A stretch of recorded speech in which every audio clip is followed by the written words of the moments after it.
Hello students, welcome back to ND commerce classes. कैसे हो आप सब? आई होप आप सब अच्छे होंगे। तो आज हम जो टॉपिक करने वाले हैं वो है बेसिक अकाउंटिंग टर्म्स। तो जो बेसिक अकाउंटिंग टर्म्स हैं उनके बारे में जानना एक +1 क्लास के स्टूडेंट, +2 क्लास के स्टूडेंट, इवन देन हर कॉमर्स स्टूडेंट को पता होना चाहिए इनके बारे में। ओके, तो चलिए शुरू करते हैं। Accounting is the process of recording business transaction. सबसे पहली चीज़ क्या है कि अकाउंटिंग एक प्रोसेस है, मतलब इसमें जो आप काम करते हो वो पूरा सिस्टमेटिकली करते हो, है ना। ऐसा नहीं है कि एक ही बार में वो काम हो जाएगा, है ना। पहले एक स्टेप कंप्लीट होगा, फिर सेकंड स्टेप, फिर थर्ड स्टेप। तो अकाउंटिंग क्या है? एक प्रोसेस है किस चीज़ का? Recording business transaction. जो हमने बिजनेस में जो भी लेन देन करा है उनको, ट्रांजैक्शन जो भी करी हमने उनको रिकॉर्ड करने का इन सिस्टमेटिक मैनर, एक बहुत ही सिस्टमेटिक वे में, व्यवस्थित रूप में, इन टर्म्स ऑफ मनी। और ये जो ट्रांजैक्शन हम करते हैं ना, ये किस में होती है? मनी की फॉर्म में होता है। जैसे कि कुछ हमने माल खरीदा, ठीक है, और कच्चा माल जो है रॉ मटेरियल हमारा, और उसके बदले में हमने पैसे दिए या फिर हमारे पास कहीं से पैसे आए, तो ये सारी ट्रांजैक्शन को हम अकाउंटिंग में रिकॉर्ड करते हैं। And realising result thereof, और फिर उससे क्या रिजल्ट आ रहा है तो वो भी हम इसमें नोट डाउन करते हैं। ओके, तो जब भी हम बेसिक अकाउंटिंग टर्म की बात करते हैं तो सबसे पहले हम अकाउंटिंग वर्ड का मीनिंग जानते हैं, जो कि हमने जान लिया। उसके बाद एक बिजनेस में कौन कौन सी टर्म्स आती है वो इसमें इंक्लूड होंगी। तो जब भी आप कोई बिजनेस या कोई कंपनी स्टार्ट करते हो ना, तो आपके पास मेन 3 एलिमेंट्स होते हैं। कौन कौन से? Capital, second one is liability and third one is assets. तो चलिए इसको एक डायग्राम के थ्रू समझने की कोशिश करते हैं। जैसे मान लेते हैं ये हमारा बिजनेस है या हमारी कंपनी है या फर्म है, ठीक है, और ये मेरे को शुरू करना है। तो मैं क्या करूँगी, इसमें ना कैपिटल लगाऊंगी। कैपिटल का मतलब क्या होता है? मेरी प्रॉपर्टी, यानी मेरा पैसा जो मैंने लगाया है इस बिजनेस को शुरू करने के लिए। फिर सिर्फ कैपिटल से ही काम नहीं चलता, बिजनेस शुरू हो जाए कैपिटल ही काफ़ी नहीं होती, क्योंकि मेरे पास इतना पैसा तो होगा नहीं कि भी मैं बिजनेस स्टार्ट कर सकूं।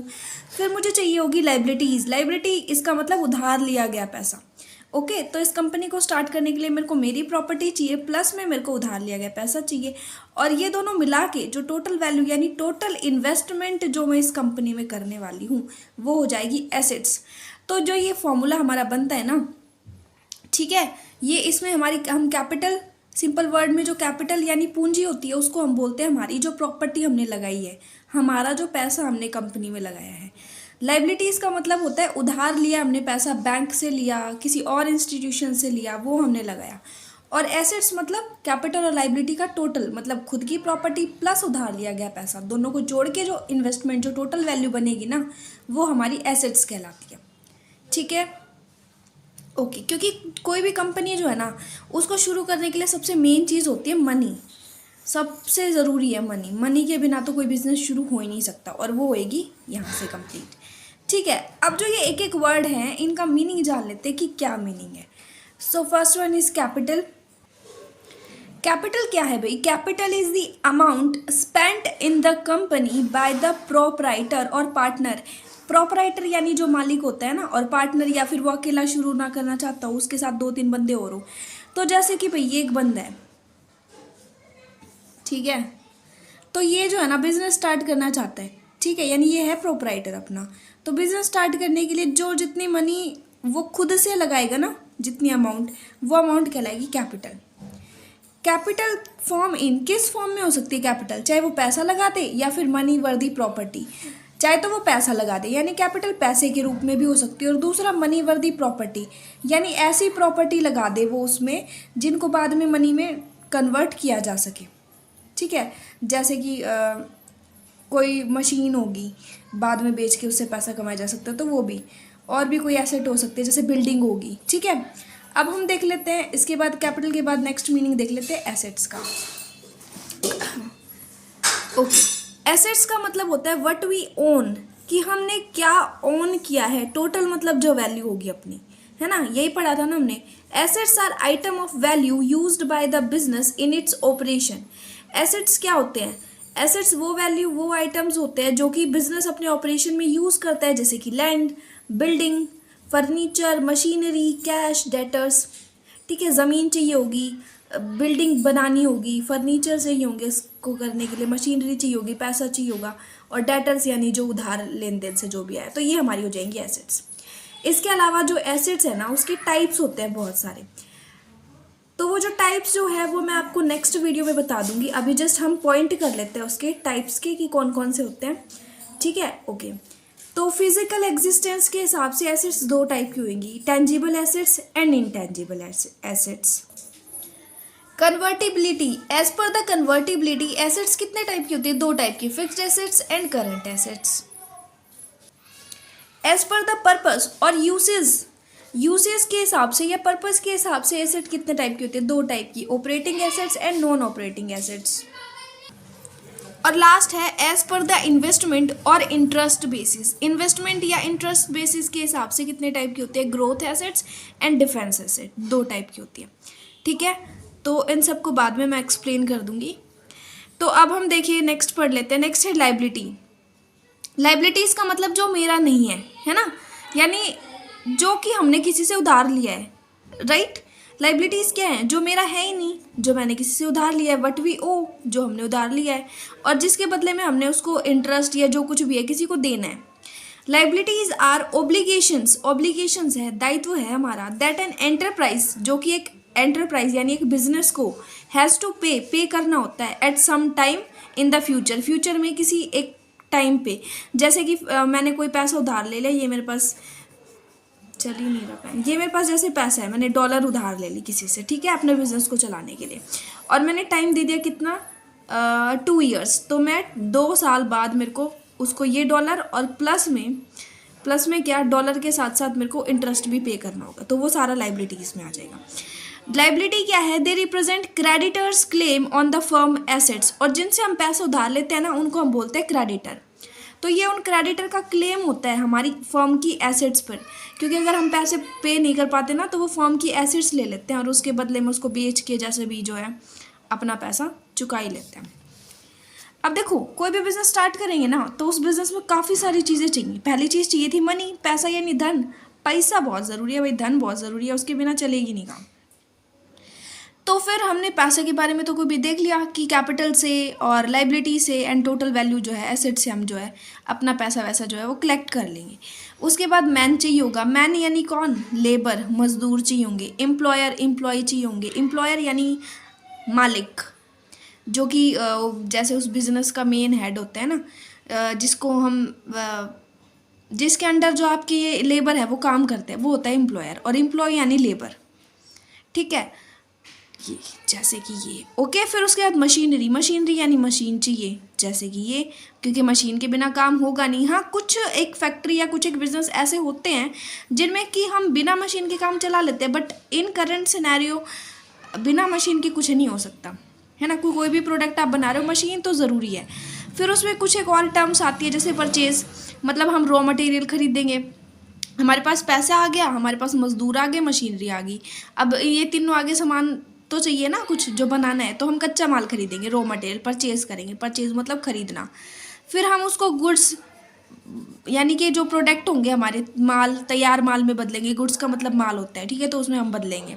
और लास्ट में हम उसकी मार्केटिंग वगैरह करेंगे और फिर उसको सेल कर देंगे, बेच देंगे, फिर इससे हमें प्रॉफिट होगा। तो ये कुछ एक तरह से प्रोसेस होती है बिजनेस की, ठीक है। तो इससे रिलेटेड जो आगे टर्म्स है जैसे गुड्स का मीनिंग क्या होता है, प्रॉफिट का मीनिंग क्या होता है ना, तो इन सब को हम आगे पढ़ेंगे अभी। गुड्स, गुड्स मतलब physical elements of a product, मतलब कोई प्रोडक्ट है तो उसका फिजिकल हिस्सा, मतलब जिसको हम देख सकते हैं, right. Which constitute a company sale और परचेज, जो कि कंपनी की सेल से रिलेटेड होता है, कंपनी की परचेज से रिलेटेड होता है, मतलब जो चीज़ हम बेच सकते हैं या फिर जो चीज़ हम खरीद सकते हैं। इसमें रॉ मटेरियल भी आ जाएगा, इसमें फिनिश्ड गुड्स भी आ जाएंगी। रॉ मटेरियल यानी कच्चा माल और फिनिश्ड गुड यानी तैयार माल। जैसे कि एग्जाम्पल हो गया स्टेशनरी और बाइक का। अब जैसे मैं बाइक का एग्जाम्पल ले लेती हूँ, तो बाइक के हमने स्पेयर पार्ट्स खरीदे, टायर खरीदे, इंजन खरीदा कहीं से, तो वो कच्चे माल के रूप में खरीदा। रॉ मटेरियल है तो वो भी हमारा गुड्स है। और अगर हम उन सारे स्पेयर पार्ट्स को मिला के एक बाइक तैयार कर देते तो वो हमारा फिनिश्ड गुड्स है, तो वो भी हमारा गुड्स ही है, ठीक है। तो गुड्स का मतलब होता है raw material and finished goods both.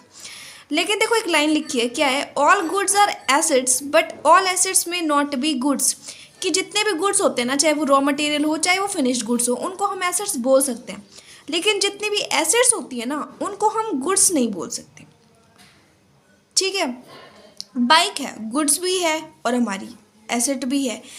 या फिर हम कोई मशीन बनाने का काम कर रहे हैं अपने बिजनेस में, तो वो मशीन एसेट भी हो जाएगी और गुड्स भी हो जाएगा।